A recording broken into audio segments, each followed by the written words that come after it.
এই অ্যাড্রেস আপনার কি দরকার? আমার একটা বিয়ের দাওয়াত আছে, আমার বেস্ট ফ্রেন্ডের বিয়ে। ওরকম কোনো অনুষ্ঠান করছে না, বললো যে দেখতে গিয়ে বিয়ে হবে। ও আমার 5টার মধ্যে যাওয়ার কথা। এই অ্যাড্রেসে গিয়ে আপনার কোনো কাজ নেই, আজ বিয়েটা হচ্ছে না। কেন? কারণ কনে বিয়ে থেকে পালিয়েছে, তার বিয়েতে মত নেই। আপনি কিভাবে জানলেন? কি আশ্চর্য, আপনার আমাকে দেখে কি মনে হচ্ছে? আপনাকে দেখে মনে হচ্ছে আপনি কোনো বিয়ে থেকে। ও, আপনার সাথেই আমার বন্ধুর বিয়ে হওয়ার কথা ছিল। ইন্টারেস্টিং। আসলে ভালোই হলো, মানে আমার চেম্বারে একটা কাজ আছে, বিয়েটা হলে আজকে কাজটা হতো না। থ্যাংক ইউ আপনাকে। অদ্ভুত মানুষ তো আপনি। তোর যে ছেলেটাকে পছন্দ না, এটা আমাকে আগে বললেই হতো। তুমি আমার কোনো কথা শোনো, আমি তো ছেলেকে দেখিনি। এইভাবে না দেখে শুনে কাউকে বিয়ে করা যায় না। তাই তোকে কালকে ছবি দিয়ে গেলাম না।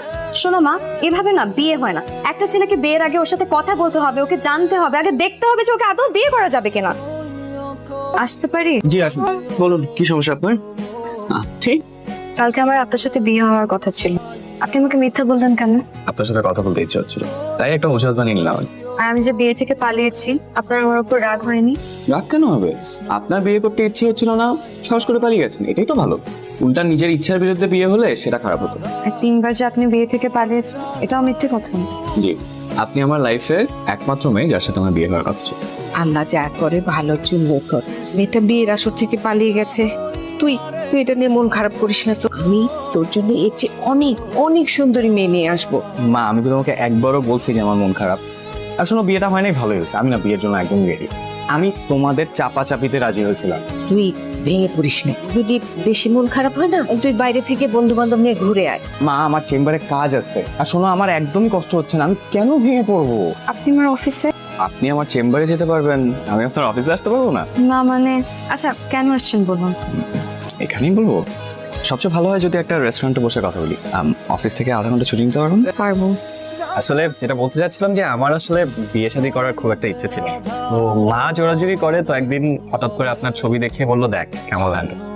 আপনি তো এমনিই দেখতে খুব সুন্দর, তাই ছবি দেখে খুব ভালো লেগেছে। কিন্তু কি আর করা, হলো তো আর না, তাই আর বিয়ের কথা ভাবছি। আপনার কি অবস্থা? মানে আপনি কি বিয়ের কথা ভাবছেন না? মানে করবেন না? করবো না কেন, অবশ্যই করবো। মেয়ে হয়ে জন্মেছি, মা হতে হবে না? হ্যালো, কেমন আছেন আপনি? ভালো, আপনি? চলছে কোনো রকম। মা বলেছিল কিছুক্ষণ আগে আপনার কথা। তো কোন রেস্টুরেন্টে বসবেন? রেস্টুরেন্টে? আচ্ছা, আপনি কি আমাকে চিনতে পেরেছেন? ও সরি সরি, আমি আসলে আপনাকে অন্য একজন ভেবেছিলাম। তো আপনি কি মনে করে? না, এমনিই কল দিলাম, আসলে মনটা খুব খারাপ তো। কেন, কি হয়েছে? তারপর আমাকে কি তোমার পছন্দ হয়েছে? মাত্রই তো দেখা হলো, এখনো কিছু ভাবিনি। মাত্র দেখো তাতে কি, আমি কি হ্যান্ডসাম না? আর তুমি কি জানো সব মেয়ে আমাকে প্রথম দেখাতেই প্রেমে পড়ে যায়? তাই নাকি? কারণ কোনো সন্দেহ আছে? ইউ আর সো লাকি যে তুমি আমাকে বিয়ে করতে পারতেছ। আচ্ছা শুনুন, আমি আজকে